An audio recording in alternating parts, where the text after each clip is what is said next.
إن الحمد لله نحمده ونستعينه ونستغفره ونعوذ بالله من شرور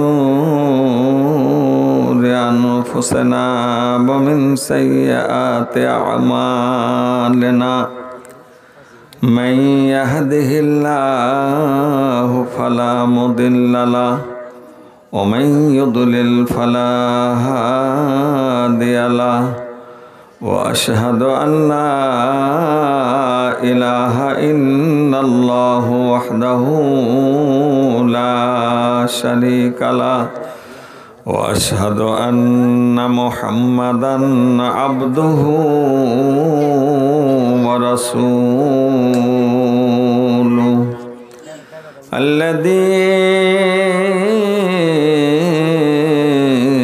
أرسله بالحق بشيرا ونذيرا وداعيا إلى الله بإذنه وسراجا منيرا أما بعد فإن أصدق الحديث كتاب الله وأحسن الهدي هدي محمد صلى الله عليه وسلم وشر الأمور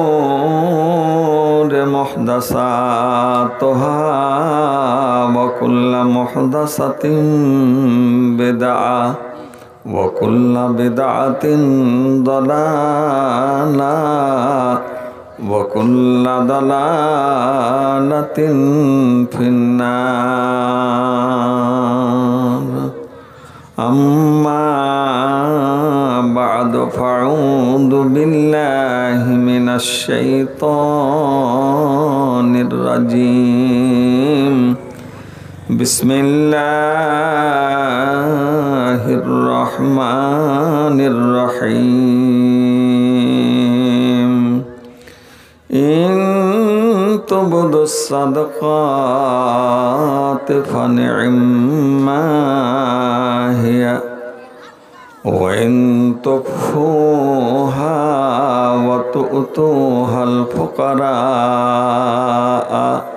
فهو خير لكم يكفر عنكم من سيئاتكم والله بما تعملون خبير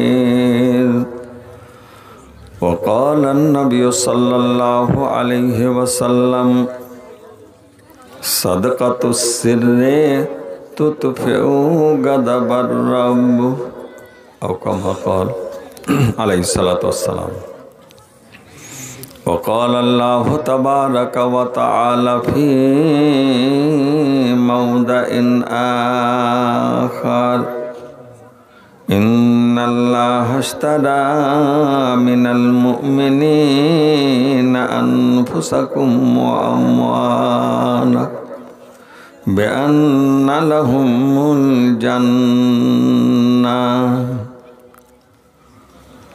মা আমিনার কোলে ওইকে বসে রে মা আমিনার কোলে ওইকে বসে রে দোলে দোলা দোলে মুখেতে হাসি রে মা আমিনার কোলে ওইকে বসে রে দোলে দোলা দোলে মুখেতে হাসি রে আম্মা তোমার বেঁচে রইলে আনন্দেতে দিতাম কোলে আব্বা তোমার বেঁচে রইলে আনন্দেতে দিতাম কোলে দুঃখ সবে চাপা যায় না বলা রে, দুঃখ সবে চাপা যায় না বলা রে, দোলে দোলা দোলে মুখেতে হাসি রে, মা আমিনার কোলে ওই কে বসে রে, দোলে দোলা দোলে মুখেতে হাসি রে। শ্রদ্ধেয় আজকের ইসলামিক সভার সুমহান মর্যাদা সম্পন্ন সভাপতি ও অন্যান্য ইসলাম পিপাসু শিক্ষিত জ্ঞানীগুণী ওলামায়ে কেরাম মঞ্চে উপস্থিত ও সামনের বসে থাকা ইসলাম পিপাসু দিন দরদি ভাই বন্ধুগণেরা ও আমার পার্শ্ববর্তী মা বোনেরা, ছোট ছোট স্নেহের আদর্শবান ছেলেরা ও যুব সমাজ ও ছাত্র সমাজ ও তালাবাই আজিজ, সর্বপ্রথম মহান আল্লাহর অসংখ্য প্রশংসা, যিনি আমাদের সর্বোচ্চ মর্যাদা দিয়ে ধরার বুকে পাঠিয়েছেন, তার শতকোটি প্রশংসা। তাই তার কৃতজ্ঞতা তথা শুকরিয়া আমরা সম্মিলিতভাবে জ্ঞাপন করি, সকলে প্রাণ খুলে বলি আলহামদুলিল্লাহ। তার পরে পরে তার আখরি নবী হযরতে আহমদে মুজতবা মুহাম্মদ মুস্তাফা রসুল আরবি, সকলে বলুন সাল্লাল্লাহু আলাইহি ওয়াসাল্লামের প্রতি অগণিত দরুদ ও শান্তির ধারা বর্ষিত হোক। আল্লাহুম্মা সাল্লি আলাইহি ওয়া বারিক ওয়া সাল্লিম। মুআজ্জাজ হাজিরিন ইজলাস, আপনারা সন্ধ্যা থেকে নিয়ে এ পর্যন্ত আল্লাহর পবিত্র আল কোরআনের ব্যাখ্যা বিশ্লেষণ এবং তার পাশাপাশি হাদিসে নববী আল্লাহর নবীর পবিত্র বাণী আপনারা শ্রবণ করলেন। তার ব্যাখ্যা বিশ্লেষণ কয়েকজন বক্তার কাছ থেকে আপনারা শুনেছেন। এবারে আমি আপনাদের সামনে একজন নগণ্য খাদেম হিসাবে আপনাদের সামনে উপস্থিত হতে পেরেছি। আমি তাই বড্ড ধন্য এবং নিজেকে বড্ড কৃতজ্ঞ মনে করছি। আমি আজকে আপনাদের এই দাওয়াতে অংশগ্রহণ করতে পেরেছি। আমি আমার আজিজুর রহমান সাল্লামাহু, আমারই ছাত্র, একজন ভালো এবং সুযোগ্য ছেলে, আদর্শবান ছেলে। আমি তার আপনাদের পাশাপাশি তার সঙ্গে আলাপ আলোচনার মাধ্যমে আপনাদের দরবারে হাজির হতে পেরেছি। আজকে আপনাদের সোনামুখ এখানে দেখতে পেলাম, এই জন্য আমি বড্ড আনন্দিত। আল্লাহর লাখো কোটি শুকরিয়া আদায় করছি। তারপরে পরে আল্লাহ রসুল সাল্লাল্লাহু আলাইহি সাল্লামের প্রতি অগণিত দুরূদ ও শান্তির ধারা বর্ষিত হোক। আল্লাহুম্মা সাল্লি আলাইহি ওয়া বারিক ওয়া সাল্লিম। মোহতারাম ভাই সকল, আজকের এই জলসা মসজিদের উন্নতি কল্পে। আজকে মসজিদ আল্লাহর ঘর, এই ঘরের নির্মাণ, এই ঘরের ভালো সুন্দর করে রাখা, যত্নে রাখা আমাদের দায়িত্ব।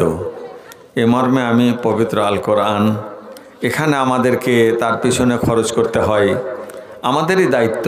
আল্লাহ পাক সূরা তাওবার মধ্যে বলেছেন, মা কানা লিল মুশরিকিন আইয়ামুরু মাসাজিদ আল্লাহ। মুশরিক, কাফের, বেদিন, তাদের এটা কাজ নয় যে তারা মসজিদ নির্মাণ করবে। মসজিদ নির্মাণের দায়িত্ব একমাত্র আপনার, আমার মতো, আপনার মতো মুসলিমদের, মুমিনদের। এদের দায়িত্ব, কর্তব্য হচ্ছে আল্লাহর ঘর নির্মাণ করা। আল্লাহ রসুল সাল্লাল্লাহু আলাইহি সাল্লাম যেখানে গেছেন আল্লাহর ঘর নির্মাণ করেছেন। নিজের ঘর আগে দেখেননি, আগে আল্লাহর ঘর নিয়ে চিন্তা করেছেন। আল্লাহর ঘর নির্মাণ করে, যেহেতু প্রতিদিন 5 বার করে আল্লাহর দরবারে হাজিরি দিতে হবে, তার একটা একেবারে সম্মানিত জায়গা, সুন্দর জায়গা, পবিত্র জায়গার স্থানের একটা প্রয়োজন। সেই প্রয়োজনীয়তাকে মাথায় রেখে মুসলমানদের কাজ হচ্ছে, মোমেনাদের কাজ হচ্ছে, মা বোনদের কাজ হচ্ছে, ছেলেদের বাপজানেদের কাজ হচ্ছে, ভাইজানদের কাজ হচ্ছে আল্লাহর ঘরখানাকে সুন্দর করে তুলে ধরা। কারণ সেখানে গিয়ে আমি আল্লাহকে ডাকবো, আল্লাহকে পাবো, আল্লাহর নৈকট্য লাভ করব, এরই মাধ্যমে আমার স্ত্রী, আমার ছেলে, আমার মেয়ে, আমার পুত্র সন্তান এরা সুখে থাকবে, ভালো থাকবে, আল্লাহ প্রিয় হবে। বাবা চলে গেছে, দাদু চলে গেছে, নানু চলে গেছে, এদের জন্য দোয়া করব, এদের জন্য আল্লাহর কাছে অনেক বিনয় করব। তার একটা নির্ণয়, তার একটা জায়গা, একটা স্থান, একটা নির্বাচন করা প্রয়োজন। তাই এটাকে সামনে রেখে মুসলমানদের ঘরের ঠিকানা নেই, বাড়ি সুন্দর করতে পারেনি, কিন্তু মসজিদ সুন্নত করতে কেউ পিছপা হয়নি। মা বোন আপনারা বসুন, আপনাদের একটা শেষের বেলায় একটা সুন্দর হাদিস শোনাবো, খুব উপযুক্ত হাদিস, আপনাদের মান মর্যাদা তুলে ধরার চেষ্টা করব ইনশাআল্লাহ। এবার আমি একটা হাদিস আপনাদের সহিহ বুখারীর একটা হাদিস শোনাই, যেহেতু মসজিদ, আদাবে মসজিদ, মসজিদের আদব সম্পর্কে একটা হাদিস শোনাই আপনাদের। আমরা অনেক সময় আমরা নামাজ পড়ি, মসজিদে ঢুকি, মসজিদে যাই, মসজিদে গিয়ে দেখবেন আমরা আল্লাহর ঘরে ডান পাটা আগে ঢুকালাম, আল্লাহর কাছে দোয়া করলাম, মুয়াজ্জিন আজান দিল, তারপরে আমরা দোয়া পাঠ করলাম, মান সামিআন নিদা, যারা আজান শুনবে তারা আল্লাহর কাছে ফারিয়াদ করবে, আল্লাহুম্মা রাব্বা হাযিহি দাওয়াতি তাম্মা ওয়াস সালাতিল কায়েমা আতে মুহাম্মাদানিল ওয়াসিলাতা ওয়াল ফাদিলা ওয়া বাসহু মাকামাম মাহমুদানিল্লাযী ওয়া'আদতা। এই দোয়াটা আমরা পাঠ করি, তার আগে দুরূদ শরীফ পাঠ করি, তারপরে আরও দোয়া আছে। যাই হোক, আল্লাহর ঘরে পা ঢুকছে, এটা আল্লাহর ঘর, জায়গা ছিল আমাদের, কিন্তু আমরা আল্লাহর ঘরে দিয়ে দিয়েছি, আল্লাহর নামে দিয়ে দিয়েছি, কোরবানি করে দিয়েছি, ত্যাগ করে দিয়েছি, এখন সেটা আল্লাহর ঘর হয়ে গেছে। আল্লাহর ঘরে এমনি জমিতে পা রাখলে, বাড়িতে পা রাখলে সেই দোয়া পাঠ করতে হয় না, কিন্তু মসজিদে ঢুকতে গেলে আল্লাহুম্মা ইফতাহলি আবওয়াবা রাহমাতিক, আবওয়াব বহু বচন ব্যবহার করা হয়েছে। আল্লাহ তোমার রহমতের ভান্ডারের যতগুলো দরজা আছে আল্লাহ তুমি খুলে দাও। এবারে ঢুকলাম, আমরা ঢুকি, শুনছেন কথা, প্রয়োজনীয় কথা, একটা খুব জরুরি কথা আপনাদের শিখিয়ে দেওয়ার জন্য। জানি না, হয়তো জানেন, কিন্তু হয়তো আমল হয় না। যদি না হয়ে থাকে আজ থেকে আমল করবেন, আপনারা অসংখ্য নেকি পাবেন। আল্লাহ রসুলের একটা হাদিসকে জিন্দা রাখবেন, একটা নিয়মকে জিন্দা রাখবেন, নেকি পাবেন, এবং আমি আপনাদের সাথে নেকির অংশীদার হয়ে যাব। মা বোন আমার, নামাজ পড়েছি, নামাজ পড়তে ঢুকলাম, নামাজে মসজিদে ঢুকলাম, আল্লাহ রসুল সাল্লাল্লাহু আলাইহি সাল্লাম বললেন, এটি সহিহ বুখারীর হাদিস, ইদা দাখালা আহাদুকুমুল মাসজিদা, নবী আমার বললেন, ফালা ইয়াজলিস হাত্তা ইউসাল্লি রাকাতাইন। আল্লাহর নবী বললেন, এ আমার উম্মত বর্গরা, তোমরা যখন আল্লাহর ঘরে যখন প্রবেশ করবে, মসজিদে যখন ঢুকবে, মসজিদে ঢুকে আমরা চারদিকে কোনো দিন তাকাই না, ডান বাম দেখি না, মসজিদে গিয়ে বসে গেলাম, ডাইরেক্ট আমরা বসে গেলাম। নবী বললেন, না না, আল্লাহর ঘরে যখন তুমি প্রবেশ করার সুযোগ পেয়েছো, রব্বুল আলামিন যখন তোমাকে মসজিদে ঢোকার সুযোগ দিলেন, তখন তুমি সুযোগটাকে কাজে লাগাও, আল্লাহর কৃতজ্ঞতা জ্ঞাপন করো, শুকরিয়া আদায় করো। আল্লাহ বলেছেন, হে বান্দা আমার, লা ইন শাকারতুম লা আযিদান্নাকুম, বান্দা বান্দিরে আমার, তুমি যদি আমার কৃতজ্ঞতা জ্ঞাপন করো, তুমি যদি শুকরিয়া আদায় করো, মারে আমার, বোন আমার, যেটুকুন আপনি শাড়ি পেয়েছেন, যেটুকুন খেতে পেয়েছেন, এ বাপু আমার, আপনার আব্বা যান যেটুকুন আপনাকে জমি দিয়ে গেছে, কিছু দিতে পারেনি, আপনাকে বসত বাড়ির 2 কাঠা দিতে পেরেছে, এইটুকুন আপনার আব্বা আপনাকে দিয়ে গেল তোহফা, এটুকুন দিয়ে গেল আমানত। এ বাপু আমার, এইটুকুন পেয়ে আপনি বড্ড কৃতজ্ঞ হয়ে শুকরিয়া আদায় করছেন। হে রব্বুল আলামিন, তোমার দরবারে আমি প্রবেশ করে গেলাম, আল্লাহ তোমার রহমতের দরজার ভান্ডার, দরজাগুলো তুমি খুলে দাও, যত রকমের গেট আছে আল্লাহ তুমি খুলে দাও। নবী আমার বললেন, যখন তুমি মসজিদে প্রবেশ করতে পেরেছো, সুন্দর করে ওযু করেছো, এখন করো তুমি ফালা ইয়াজলিস, তুমি বসবে না, ডাইরেক্ট গিয়ে মসজিদে বসা তোমার ঠিক হবে না। কি করতে হবে? হাত্তা ইউসাল্লিয়া রাকাতাইন, 2 রাকাত নামাজ পড়তে হবে। মসজিদে ঢুকে 2 রাকাত নামাজ, আগে আপনাকে রাকাত নামাজ পড়তে হবে। এবারে আমি যদি ডাইরেক্ট গিয়ে বসে যাই তাহলে হাদিসের খেলাফ। হাদিস সহি বুখারী, জি নবী সাল্লাল্লাহু আলাইহি সাল্লাম বলেছেন, সহি বুখারী হাদিস নম্বর 1163। কি বললেন? ফালা ইয়াজলিস হাত্তা ইউসাল্লি রাকাতাইন, 2 রাকাত নামাজ পড়ার আগে পর্যন্ত বসা চলবে না। কার কথা এটা? আল্লাহর নবী সাল্লাল্লাহু আলাইহি সাল্লামের বাণী, এটা কোনো ব্যক্তির কথা নয়। এবং সহি বুখারীর হাদিস। এই হাদিসের সেহাতের ব্যাপারে, সহি হওয়ার ব্যাপারে কোনো সন্দেহর অবকাশ নেই।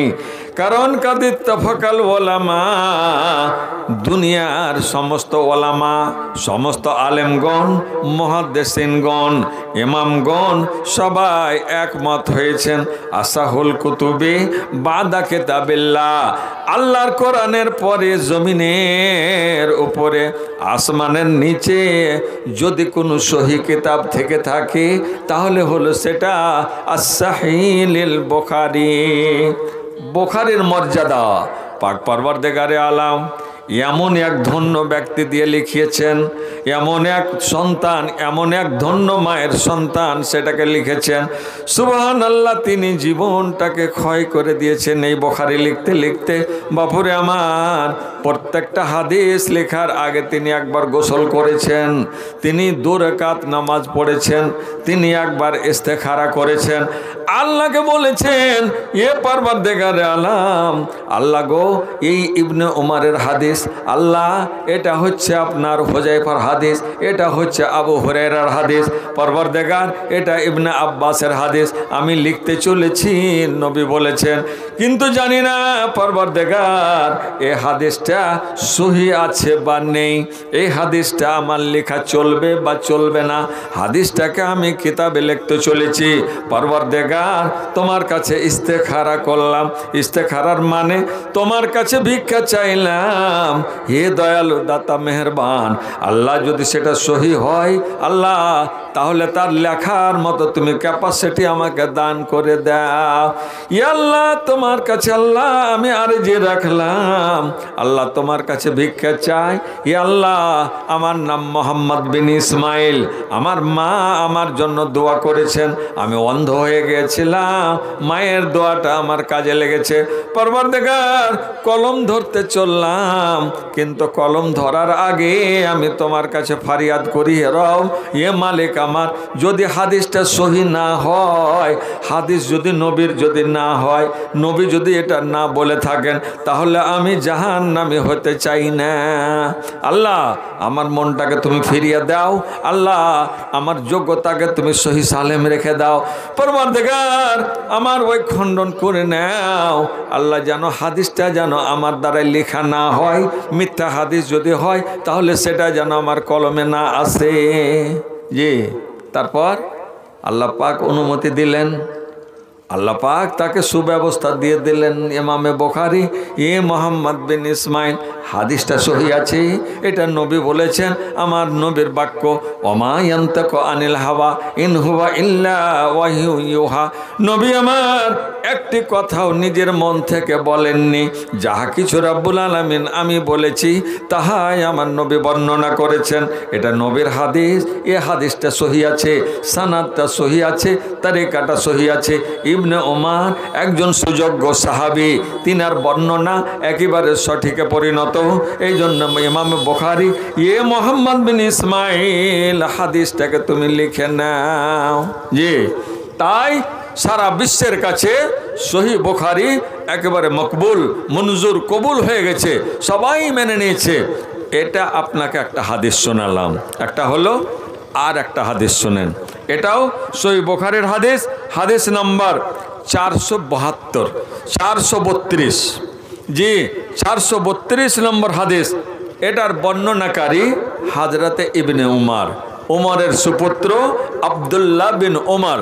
আব্দুল্লাহ বিন উমর বর্ণনা করলেন, তিনি বলছেন যে আল্লাহ রাসূল সাল্লাল্লাহু আলাইহি ওয়াসাল্লাম বলেছেন, ইজআলু ফি বুয়ুতিকুম, ইজআলু ফি বুয়ুতিকুম মিন সালাতিকুম ওয়ালা তাত্তাখিযুহা কুবুরা।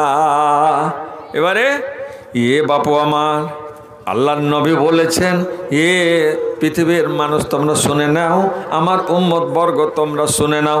ইজালু ফি বুয়ুতিকুম, তোমরা নিজের ঘরে তোমাদের নামাজের একটা অংশ তোমরা ঘরে আদায় করো, বাড়িতে তোমরা পড়ো। ওই নামাজটা কোনটা? সুন্নাত নামাজ। নামাজটা কোনটা? নফল নামাজ।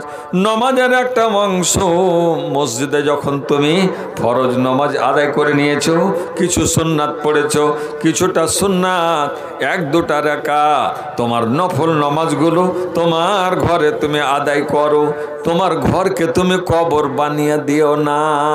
তার মানে কবরস্থানে নামাজ পড়া হারাম, নামাজ পড়া চলবে না। কবরস্থানের মতো তোমার ঘরকে বানিয়ে দিও না, যেই ঘরে তোমার নামাজ হবে না, যে মনে করলে যে নামাজ হবে না। জি, সালাতুল মারএ, পুরুষ লোকের নামাজ, ইল্লাল মাকতুবা, মাকতুবা মানে ফরজ নামাজ ছাড়া বাকি নামাজগুলো ঘরে পড়া কিছুটা অংশ পড়াটা উচিত। এটা আল্লাহ রসুল বলেছেন। কেমন করে বোঝা গেল? নবীজি আমার বললেন, সহিহ বুখারী হাদিস নাম্বার আপনাকে শোনালাম 432। হযরতে আয়েশা, আল্লাহর নবীর ছোট স্ত্রী, সবচাইতে সুন্দরী স্ত্রী এবং সবচাইতে প্রিয় স্ত্রী, ভালোবাসা স্ত্রী, অল্প বয়সে নবীর ঘরে এসেছিলেন। অত্যন্ত ব্রেনলিয়ান মেয়ে, একেবারে খানদানি মেয়ে, আবু বকরের কন্যা হযরতে আয়েশা। ইনি এত বড় সুদক্ষতা অর্জন করেছেন, কোরআনের ব্যাখ্যা, হাদিসের ব্যাখ্যা সাহাবায়ে কেরামকে হযরতে আয়েশার কাছে জিজ্ঞেস করতে আসতে হয়েছে। আম্মা জান, এই আয়াতের অর্থ বুঝতে পারি না আমরা, আল্লাহর নবী কি বলেছেন, অর্থটা কেমন হবে? মা আয়েশা বলেছেন, বাপু আমার, তোমরা যখন আমার কাছে এসেছো এই হাদিস জানার জন্য, কোরআনের আয়াতের ব্যাখ্যা জানার জন্য, জেনে নাও নবী আমার এই কথা বলেছেন, এইভাবে তোমাদের চলতে হবে, এইভাবে তোমাদের করতে হবে, এটা তোমাদের যাওয়া চলবে না, এখানে তোমাদের মানা চলবে না, এটা তোমাদের মেনে নিতে হবে, এটা তোমাদের ছেড়ে দিতে হবে। মা আয়েশা এত ছোট্ট ঘরে তিনি শুয়ে আছেন। তিনি বলছেন, নবী আমার রাতের বেলায় যখন নবী আমার নামাজ পড়তে শুরু করেছেন, আমি খুঁজতে শুরু করেছি, নবী আমার বিছানায় ছেড়ে কোথায় চলে গেলেন? অন্য বিবির ঘরে চলে গেছেন নাকি? সতীনের একটা ঝালাস থাকে, মা বোনদের সতীনের একটা ঝালাস থাকে, অন্য জায়গায় চলে গেলেন নাকি খোঁজ করছেন। করতে করতে নবীর আমার পায়ে হাত পড়ে গেছে, হাতে হাত পড়ে গেছে, নবী আমার নামাজ পড়ছেন। সুবহানাল্লাহ। নবী বলছেন, হযরত আয়েশা বলছেন, আল্লাহ রসুল ঘরে নামাজ পড়তেন, আমি সামনের দিকে শুয়ে গেলাম, আর বসে থাকার মতো জায়গা নেই। এ মা বোন আমার, আপনার পুরুষের ঘর যদি একটু ছোট্ট হয়, আমরা অনেক সময় ক্লেম করি এমন ঘরে জীবন কাটালাম, একটু বসার সুখ পাই না, একটা বাচ্চাটাকে বসাবো সেটাও সুখ পাই না, খেতে বসবো এটাও সুখ পাই না। না না, শুকরি করবেন না, খবরদার। পুরুষের যেটুকুন ঘর ওখানে আপনি জীবন কাটান, খুশি হন। আল্লাহকে বলেন, হে পরবর্তীকারে আলম, তুমি আমাকে কত সুন্দর ঘর দিয়েছো আল্লাহ, আল্লাহ রে তুমি এমন পুরুষের বাড়িতে তুমি আমাকে দিয়েছো আল্লাহ, আমি বড্ড সুখী আছি আল্লাহ। আমার স্বামী আমার জন্য ব্যবস্থা করেছে আল্লাহ, আমি শোয়ার জায়গা পেয়েছি, বসার জায়গা পেয়েছি, এমন মা আছে আমার, এমন বোন আছে, এমন বাড়িতে বিয়ে হয়েছে, তার বসার জায়গা নেই, তার শোয়ার জায়গা নেই, তাকে রোডে তাম্বু টাঙ্গে শুতে হয়, তাম্বু টাঙ্গে বসতে হয়, ওখানে ছালা টাঙ্গে থাকতে হয়, বোরা টাঙ্গে থাকতে হয়, ওরকম কোনো রকমভাবে পর্দা করতে হয়। পরবর্তীকারে আলম, আমি একটা ঘরে আছি, একটা বাড়িতে একটা রুমে আছি আল্লাহ, আমি বড্ড সুখে আছি মারে আমার। এইভাবে যখন আপনি আল্লাহর কাছে দোয়া করবেন, আল্লাহর কাছে যখন শুকরিয়া আদা করবেন, আল্লাহ খুশি হয়ে আপনার ওই ঘরটাকে বড় ঘর করে দেবেন। এ মা বোন আমার, আজকে ছোট্ট ঘরে আছেন, রব্বুল আলামিন আপনাকে বড় ঘর করে দেবেন। খবরদার জীবনে কোনো দিন স্বামীর নাশুকরি করবেন না, স্বামীর কোনো দিন বদনাম করবেন না, স্বামীকে কোনো দিন দাঁত ঝাড়া দেবেন না, কোনো দিন তাকে বকাবকি করবেন না। তোমার ক্ষমতা কেন হয় না? বলি না, তোমার ক্ষমতা হয় না, একটা বড় ঘর করতে পারোনি, বিয়ে করে নিয়ে এসো, 3টা বাচ্চা, কাকে কোনখানে শোয়ায়, কাকে কোনখানে বসায়, কোনখানে শুতে দেবো, কোনখানে বসতে দেবো না। ছেলেরাকে বলতে হবে, বাপুরে এখানে শুয়ে যাব, তোর আব্বা কিছু করতে পারেনি, এটুকুন করেছে, এটাও তো অনেকের নেই রে বেটা, দেখ ওর বাড়ি দেখ, বসতে পাই না, শুতে পাই না, আমরা তো শুতে পেয়েছি, ঘুমিয়ে যাবো, ঘুমিয়ে যা। যে মা আয়েশা বলছেন, নবী আমার সাজদাতে যাবেন, আমার পা আমি খুলে আছি, নবী যদি সাজদা করেন, পাটাকে যদি আমি না সামটে নিই, তাহলে নবীর মাথাটা আমার পায়ের উপরে পড়বে। আমি জেনে গেলাম নবী আমার সাজদাতে যাচ্ছেন, হাতের ইশারা পেলাম নবী সাজদা করবেন, তখন আমি পাটাকে জড়ো করে নিলাম। মা বোন, নবীর ঘরের কন্যা, আবু বাকারের কন্যা, নবীর স্ত্রী, সারা দুনিয়া পৃথিবীর সর্বোচ্চ মর্যাদাশালী লোকের স্ত্রী, আসমান জমিন যার কাছে ফেলিওর হয়েছে, মারে আমার নবীর গায়ে এমন আলো আছে। মা আয়েশা নবীর পিঠের পিছনে কোনো জিনিস সেলাই করার দরকার হতো, নবীর শরীরের আলোতে উনি সেলাই করেছেন। এতগুলো মর্যাদা রাব্বুল আলামিন দান করেছেন। 14 তারিখের চন্দ্র, সাহাবী বলছেন, আমি এক রাতের বেলায় নবীর দিকে তাকাচ্ছি বাইরে গিয়ে, 14 তারিখের চন্দ্র উঠেছে।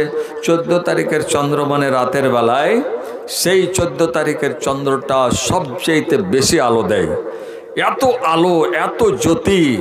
তো বলছে যে একবার করে নবীর চেহারার দিকে তাকাচ্ছি নবীজি, আর একবার করে চাঁদের দিকে তাকাচ্ছি, বলছে নির্ণয় নিতে পারছি না চন্দ্রের আলো বেশি না আমার নবীর চেহারার আলো বেশি। মা বোন ভাইজানেরা, বুঝতে পারছেন? সহিহ হাদিস বলছি আপনাকে, বলছেন নবীর চেহারার দিকে দেখছি যে নবীর চেহারায় বেশি আলো না চন্দ্রের বেশি আলো, 14 তারিখের আলো। শেষখানে তিনি সিদ্ধান্ত নিলেন, তিনি বলছেন না না, আমি অন্তর থেকে একটা সিদ্ধান্ত নিলাম, 14 তারিখের চন্দ্র তোমার আলো একেবারে নবীর আলোর কাছে, আমার নবী মোহাম্মদ সাল্লাল্লাহু আলাইহি সাল্লামের আলোর কাছে তুমি ফেলিও। তোমার চন্দ্রের আলো এত নয়, এত জ্যোতিময় নয়, যতটা জ্যোতি আমার নবীর শরীরে আছে, নবীর চেহারায় আনোয়ারে আছে, নবীর মুখমণ্ডলে আছে, ঝকঝক করে জ্বলতে আছে। নবীর চেহারা 14 তারিখের চন্দ্রকে ফেলিওর করেছে।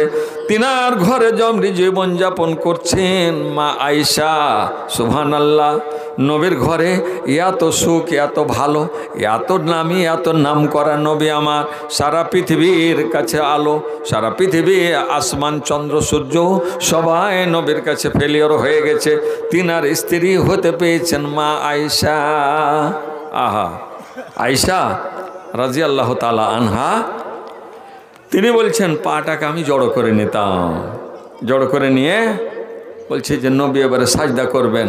যখন জানতে পারলাম সাজদা থেকে নবী আমার মাথা তুলে নিয়েছেন, আবার পাটাকে মেল করে দিলাম, বিছিয়ে দিলাম। এই করে আমার নবীর ঘরে মা আয়েশা জীবন কাটিয়েছেন। যে মারে আমার, এ মামা মাসি আমার, জীবনে পুরুষকে ছোট করবেন না।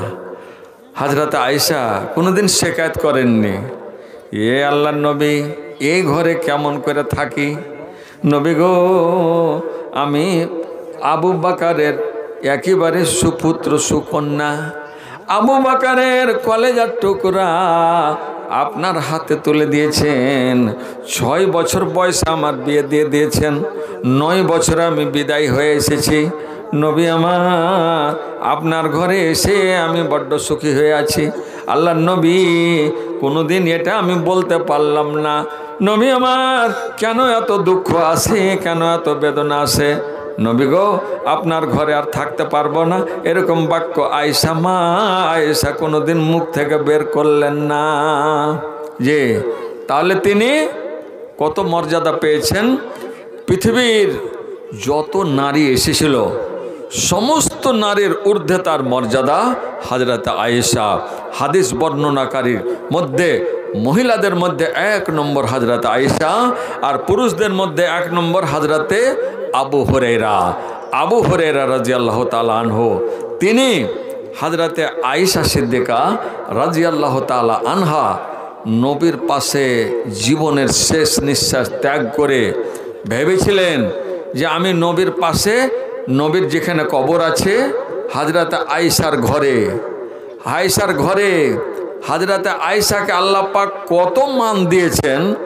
তিনি বলেছেন যে আমি আল্লাহর কৃতজ্ঞতা জ্ঞাপন করেছি এবং আল্লাহ পাক আমাকে আমার অন্যান্য সতীনদের চাইতে বড় মর্যাদা দান করেছেন। কেমন করে? তিনি বলছেন, হযরত আয়েশা, বুখারীর হাদিস, আয়েশা বলছেন, জামা আল্লাহ বাইনা রিকিহি ওয়া রিকি, নবী আমার মা তান নবী সাল্লাল্লাহু আলাইহি ওয়াসাল্লাম বাইনা হাকানাতি ওয়া যাকানাতি। তিনি বলছেন, সহিহ বুখারীর হাদিস, নবী আমার দুনিয়া থেকে যখন বিদায় হচ্ছেন সেই দিন আমার বাড়ি আছে, মানে আমার নাম্বারের দিন, সেদিন নবী আমার ঘরে থাকবেন। 9টা বিবি 9 দিন থাকবেন। শনিবারের দিন অমুকের ঘরে, হাফসার ঘরে, রবিবারের দিন আয়েশার ঘরে, মঙ্গলবারের দিন অমুক স্ত্রীর ঘরে, জি করতে করতে করতে করতে দিন কাটবে। কিন্তু আয়েশার যেদিন দিন সেদিন সোমবারের দিন, সেদিন তিনি বিদায় হচ্ছেন দুনিয়া থেকে। তো মা আয়েশা বলছেন, নবীকে আমি ধরে আছি, বুকে জড়িয়ে ধরে আছি। নবী মরছেন, মৃত্যুবরণ করছেন, সেই সময় নবীর মাথাটা আমার বুকের আর এমন আমার এই থুতনির মধ্যখানে গলাতে নিয়ে আছি, নবীজিকে ধরে আছি। এত কষ্ট করছেন, কষ্ট যাচ্ছে, আর নবীজির শেষ বিদায় হাতটা উপরে উঠাচ্ছেন। শেষ শব্দ যেটা ব্যবহার করেছিলেন, আল্লাহুম্মা বির রফিকিল আলা, তার মানে আল্লাহকে বলছেন, আল্লাহ তুমি আমাকে তোমার রহমতের ছায়া তলে তুমি আমাকে নিয়ে নাও, আমাকে উঠিয়ে নাও, আমি যেন তোমার দরবারে যেতে চাইছি। মা আয়েশা বলছেন, জামা আল্লাহ বাইনা রিকি ওয়া রিকিহি, আল্লাহ পাক আমার উপরে দরবার করেছেন, আমার উপরে মেহেরবানি করেছেন। নবীকে আমি কত ভালোবেসেছিলাম, নবী আমাকে কত ভালোবেসেছেন। মা আয়েশা বলছেন, সুবহানাল্লাহ, শেষ দিন, শেষ বিদায়ের দিন, বিদায়ের সময়তে আল্লাহ পাক আমার মুখের থুথুটা এবং নবীর মুখের থুথুটাকে আল্লাহ পাক এক জায়গাতে জমা করে দিলেন। আহা, তার মানে নবীর মুখে মুখ দিয়ে চুমা খেয়েছেন না নবী হযরত আয়েশার মুখে মুখ দিয়ে চুমা খেলেন যে দুইজনের থুতুটা এক জায়গায় হলো? না, মা আয়েশা বলছেন, নবীকে আমি ধরে আছি জড়িয়ে বুকের ওপরে, আমার ভাই আব্দুর রহমান রাস্তার ওপরে গেটের ওপরে দাঁড়িয়ে আছে। নবী বলছেন, ইশারা যেন করছেন, এ মা বোন আমার, বাপজানেরা আমার, মা আয়েশার এই সুন্নাতটা আপনি পালন করবেন, আমার নবীর সুন্নাতটা আপনি পালন করবেন। যখন তখন আপনি কাঁচা মিসওয়াক ব্যবহার করবেন, নিমের ডাল আপনি ব্যবহার করবেন, অথবা আপনার যেটা গাম্মারের ডাল এটাকে ব্যবহার করবেন, আমসুফরির ডাল ব্যবহার করবেন, যেটা আপনাকে ভালো লাগে, কিন্তু তাজা মিসওয়াকগুলো আপনি ব্যবহার করবেন। আপনার মুখের সুগন্ধিটা, আপনার মুখের দুর্গন্ধটা দূর হয়ে যাবে, আপনার মুখের সুগন্ধিটা পাওয়া যাবে। নবী আমার ইশারা করছেন যেন হযরত আয়েশা বুঝে গেছেন স্বামীর কথা। স্বামী কি ইশারা করছে স্ত্রী বুঝে, কারণ স্ত্রী তার স্বামীতে যে প্রেম প্রীতি ভালোবাসা, পৃথিবীতে আর দ্বিতীয় কোনো জায়গা নেই যে এত ভালোবাসা আসে, এত ভালোবাসা, সবচাইতে ভালোবাসা। বলে মাতা পিতার মায়ের ভালোবাসা, হ্যাঁ মায়ের ভালোবাসা আছে, তো মায়ের ভালোবাসাটা আলাদা, বাবার ভালোবাসা আছে ওটা আলাদা, কিন্তু স্বামী স্ত্রীর যেটা সম্পর্ক ভালোবাসা, এই ভালোবাসা কিন্তু একেবারে আজগা টাইপের, আশ্চর্য ধরনের ভালোবাসা, যে আল্লাহ পাক নিজে দিয়েছেন ভালোবাসা। না হলে একটা অজানা মেয়ে একটা অজানার পুরুষের ঘরে এসে আপন হয়ে, আল্লাহ পাক বলছেন, হুন্না লিবাসুল্লাকুম ওয়া আনতুম লিবাসুল্লাহুন্না, ওই অজানা নারীকে আমি তোমার পোশাক বানিয়ে দিলাম, আর ওকে তোমার পোশাক বানিয়ে দিলাম, আর তোমাকে ওর পোশাক বানিয়ে দিলাম। চারটিখানি কথা নয় এটা, পোশাক, পোশাক মানে ইজ্জত। পোশাক ছাড়া বানি আদমের সন্তানের ইজ্জত ঢাকা যায় না। মা হাওয়া এবং বাবা আদম দুইজনের সামান্য একটু ভুলের কারণে দুইজনের লেবাস সব খুলে চলে গেছিল জান্নাতে। কাপড় খুলে গেছে, কাপড় পালিয়ে যাচ্ছে, তাহলে বোঝা যাচ্ছে ও আখরাজাল্লাহু আদামা বেজাম্বিন ওয়াহিদ, আল্লাহ পাক আদমকে জান্নাত থেকে বের করেছেন মাত্র একটা গুনহার কারণে। হে বাপ আমার, ধন আমার, মা বোন আমার, আমাদের শত শত পাপ আমরা করেই যাই, কিছু মনে করি না। অথচ আখরাজাল্লাহু আদামা, আল্লাহ পাক আদমকে জান্নাত থেকে বের করে দিয়েছেন, বিতাড়িত করেছেন, চলে যাও, জান্নাতে থাকার তোমার কোনো অধিকার নেই। কেন? আমার কথাকে তুমি লঙ্ঘন করেছ, আমার কথাকে তুমি উপেক্ষা করেছ, আমার আইনকে মানতে পারোনি। হাওয়া, মা হাওয়া আমার স্ত্রীলিঙ্গ মহিলা, যে নিজের মাথা অন্য পুরুষকে দেখাইতে পারে না, গলা আঁকাবাঁকা করে ঢাকে, হাতটাকে আঁকাবাঁকা করে ঢাকে তাড়াহুড়া করে, কোনো পুরুষ আমাকে দেখে নিল নাকি, হ্যাঁ তাড়াতাড়া করে শরীরটাকে ঢাকছে, কে জানে কোনো পুরুষের নজর পড়ছে নাকি, এরকম করে কি করে না মেয়ে ছেলেরা, আমার মা বোনেরা করে, খুব ভয় পায়, কে জানে কে দেখে নিল নাকি, আঁকাবাঁকা করে একটু মানুষ খ্যাখড় গলা খ্যাখড় দিলে আঁকাবাঁকা করে তারা মাথা ঢাকা দেয়, কে দেখে নিল নাকি। এই হেন অবস্থার একজন মহিলা, সারা পৃথিবীর মা, পৃথিবীর পুরুষ জাতির মা, তার লেবাস খুলে চলে গেল, উলঙ্গ হয়ে দাঁড়িয়ে আছে। হযরতে আদম, তার লেবাস খুলে গেল। তারপরে তারাকে তওবা করলেন, তওবা কবুল হলো। কিন্তু আল্লাহ পাক বলছেন সব কবুল করনু রে বান্দা আদম, এ হাওয়া, কিন্তু জান্নাতে আর থাকা যাবে না। মারে আমার, একটা গুনার জন্য সারা জীবন কেঁদেছেন কে? মা হাওয়া, আমার আব্বা হযরতে আদম। আল্লাহ মাফ করেছেন, কিন্তু আজ আমরা জান্নাতে থাকতাম। ভাগ্য যে এই বাবুপুর আর রাজাপুর গ্রামে আমাকে আসতে হবে, মিটনে আমাকে থাকতে হবে, হরিশ্চন্দ্রপুরের মাটিতে আসতে হবে। লেখা আছে হযরত আদম আমার বাবা, আপনার বাবা, আমার মা, আপনার মা, আম্মা চলে আসলো জান্নাত থেকে বেজাম্বিন ওয়াহিদিন। একটা গুনহার কারণে তাদের বের করে দিলেন, পাঠিয়ে দিলেন, না থাকা হবে না, জান্নাত এই উপযুক্ত নয়, ভুল করবে আর জান্নাতে থাকবে না, বেরিয়ে যাও। তাহলে জান্নাত আমরা পাবো কেমন করে ভাবতে হবে। মারে আমার, ধন আমার, কষ্ট করতে হবে। ঠান্ডার রাত্রে, ভোরের রাত্রে উঠে প্রয়োজন হলে গরম পানি করে অজু করতে হবে, নামাজ প্রতিষ্ঠা করতে হবে। মা, ঘরে সুখ আসবে, শান্তি আসবে। এই মা আয়েশা কি বললেন? রব্বুল আলামিন সুযোগ দিলেন, এ আয়েশারে তোমার ভালোবাসাটা, আমার নবীর ভালোবাসাটা আসমান পর্যন্ত পৌঁছে গেছে। এ মা আয়েশা বলছেন, এ ভাই আমার আব্দুর রহমান, আমার নবী মিসওয়াককে ভালোবাসেন, ভাইরে আমার একটা মিসওয়াক তাড়াতাড়ি করে এনে দাও। আল্লাহর নবীকে ইশারা করছে, নবী আমার আপনার জন্য কি মিসওয়াক দিব? মাথা ঝুঁকাচ্ছেন, হ্যাঁ মিসওয়াক নিয়ে এসে দাও। আব্দুর রহমান দাঁড়িয়ে আছে, আয়েশার ভাই দাঁড়িয়ে আছে, বলছে ভাই আমার তোমার দাদার জন্য একটা তুমি মিসওয়াক নিয়ে এসো। চট করে খেজুরের ডাল একটা ভেঙে নিয়ে এসে দিয়ে দিলেন। মা আয়েশা বলছেন, নবী আমার এই অবস্থায় আপনি এই ডালটাকে, মিসওয়াকটাকে আপনি চিবাতে পারবেন না, কি করব? আহা আওলাইয়ন হোলাকা, হে নবী আমার দাঁতটা মজবুত আছে। নবী বয়স অনেকটা বেশি, আর আমা আয়েশার বয়স অনেক কম, কচি মেয়ে। তো বলছে নবী যে আমি চিবিয়ে দিচ্ছি। হ্যাঁ চিবিয়ে দাও। নবী আমার মা আয়েশা মিসওয়াকটাকে চিবালেন। চিবার পরে হযরত আয়েশা বলছেন, আল্লাহ পাকের মেহেরবানি কেমন হলো, গোটা বিশ্ব রেকর্ড হয়ে গেল, বুখারীতে লেখা হয়ে গেল। সুবহানাল্লাহ, কিয়ামত পর্যন্ত হাদিসটা বুখারীতে লেখা থেকে গেল।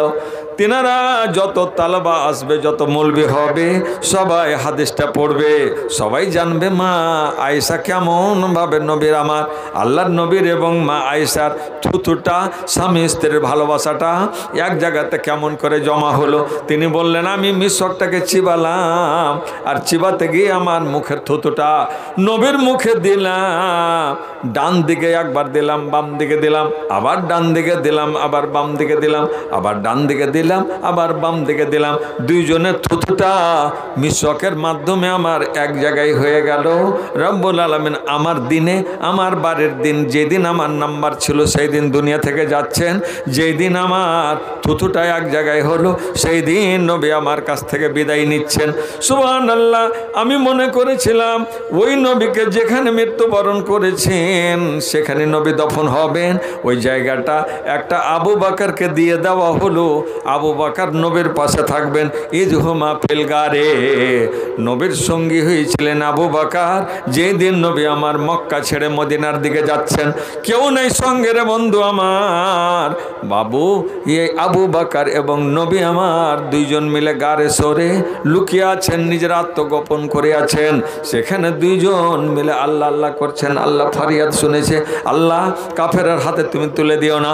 ইয়ে রাব্বুল আলামিন, এই বদমাশদের হাত যেন নবীর আমার পবিত্র শরীরে যেন টাচ না করে। আল্লাহ এরা মেরে ফেলে দেওয়ার পরিকল্পনা করেছে, এদের পরিকল্পনাকে আল্লাহ তুমি ফেলিওর করে দাও। আল্লাহ এদের মন্তব্যকে মাটিতে তুমি মিশিয়ে দাও। আমার নবী যদি চলে যায় দুনিয়া থেকে ইসলাম মুছে যাবে। বাবজান কি নাম যে ভাই? ভাইজান আমার বাবজান না ভাইজান জি? এদিকে আসেন একটু। তো আমি কি বলবো শুনলেন? টাকা নেবো না? হাই রে খ্যাপা, কোন দুনিয়ার খ্যাপা রে। শুনে যান একটা মোসাফা করে যান। টাকা নেবো না, ওয়াদা করছি আপনার সাথে। শুনেন ওয়াদা করছি, টাকা নেবো না আপনার কাছে। আহা, সিধা বান্দা মানুষ, মনে কিছু নেবেন না। মোসাফাটা করি, টাকা চাইব না। আপনি মনে করছেন টাকার লেগেছে ডাকছে, আপনার দয়া হলে দিবেন, না হলে না দেবেন।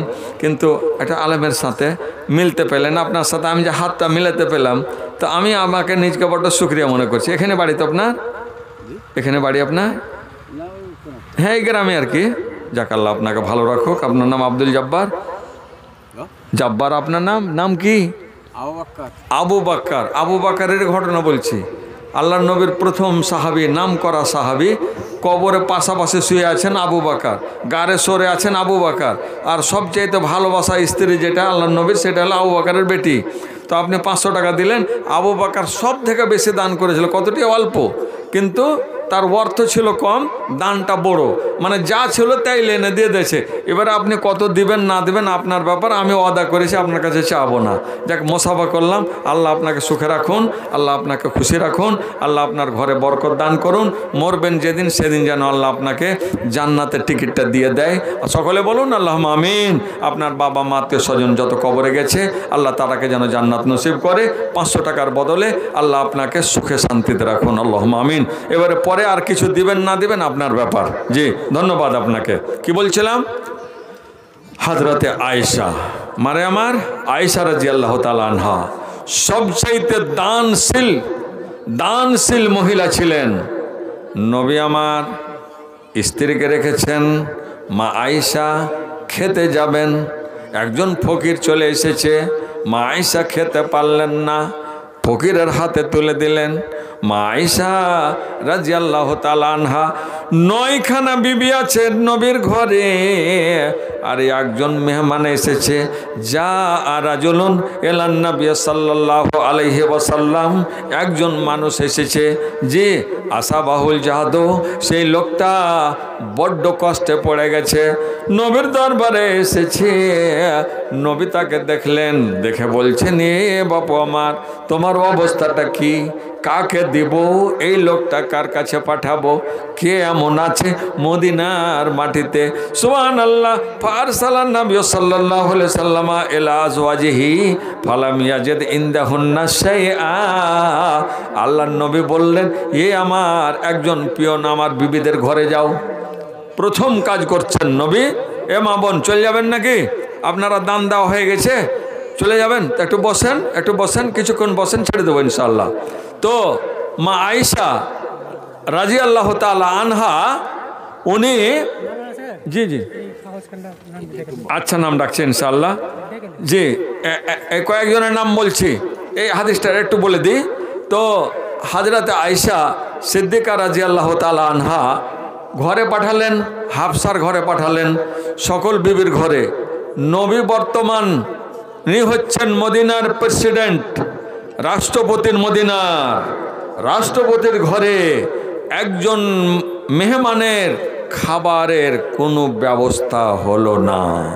ফালাম ইয়াজিদ ইনদাহুন্না শাইআ, কিছুই পাওয়া গেল না। নবীর স্ত্রীকে যা বলছেন খাবার আছে, বলছে রব্বুল আলামিনের দরবারে যতটা দয়ার ভান্ডার ছিল সব আমাদের দিয়েছেন, কিন্তু বন্ধুরে মেহমানকে খাবার দেওয়ার মতো আমার ঘরে কিছু নেই। অমুক স্ত্রী বলছেন না আমিও দিতে পারলাম না, হাফসা বলছে আমিও দিতে পারলাম না।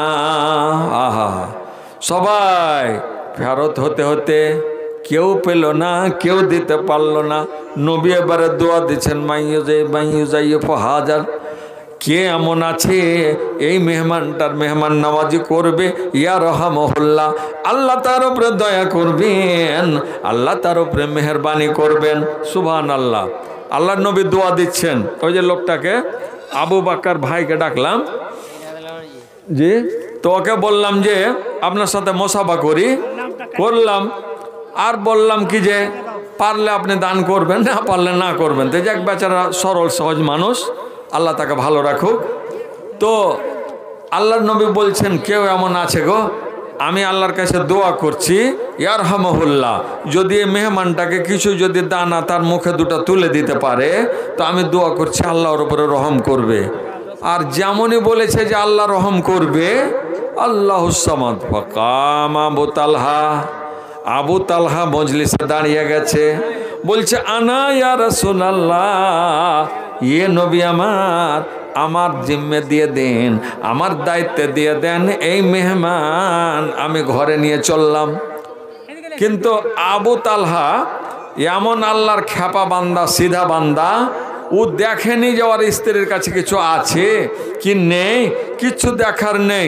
চট করে নবী যেমনই বলেছেন যে কে এমন আছে গো যে মেহমানটার মেহমান নামাজি করবে, আল্লাহ ওর উপরে রহম করবে, তখনই আঁকাবাঁকা করে ও দাঁড়িয়ে গেছে, বলছে হুজুর আমাকে দেন, আপনার দোয়া, পবিত্র মুখের দোয়া, আপনি বলেছেন ইয়ারহামহুল্লাহ, আল্লাহ রহম করবে, আর এই মেহমান আমি ছাড়বো না। না না, জীবন বেঁচে আছে, জীবন কোরবান করে দেব, নবীর দোয়া আমি অন্যর ঘরে যেতে দেব না, অন্যর দরবারে যেতে দেব না। নবী আমার, আপনার পবিত্র মুখের দোয়াটা আমার দরকার আছে, হে নবী আমার, মেহমান আমাকে দিয়ে দেন। নিয়ে নিলেন, জি হ্যাঁ। তো আমি বলছিলাম কি বলবো, সময় ওরকম যে আপনাদের মন চাইছে যে কিছু কথা বলি। তো এই যে দেখছেন আমাদের সমাজে কালেকশন মসজিদের হোক, কাবা ঘরই হোক, চেয়ে নিতে হয়, ভিক্ষা চাইতে হয়, হাত ধরতে হয়, পা ধরতে হয়, অনেকে অনেক কথা বলে দেয়। ভাইজান আমার কি বাবু, 1000 টাকা আমার বাড়ি আল্লাহ দিল, 500 টাকা আল্লাহ, আমি দিয়েছি 1000 টাকা। মাশাআল্লাহ। হাই সাহেব নাকি, কি নাম? তৈয়ব আলী সাহেব।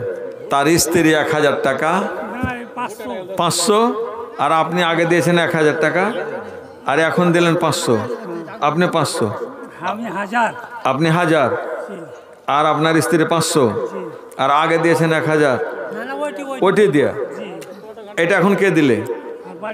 আচ্ছা, আলহামদুলিল্লাহ। স্বামী স্ত্রী, আল্লাহ দুইজনকে আল্লাহ তুমি সুখে রাখো। আল্লাহ গো, এদের উভয়কে আল্লাহ ভালোবাসা দাও। শেষ বয়সে আল্লাহ এক অপরকে যেন আল্লাহ সেবা যত্ন করতে পারে, আর কবরে গিয়ে আল্লাহ দুইজন মিলে যেন জান্নাতে তাদের দেখা হয়। বাবা মা আত্মীয় স্বজন যারা গেছে আল্লাহ তাদের তুমি জান্নাত নসিব করো। আল্লাহুম্মা সাল্লি আলাইহিমা, আল্লাহুম্মা বারিক আলাইহিমা।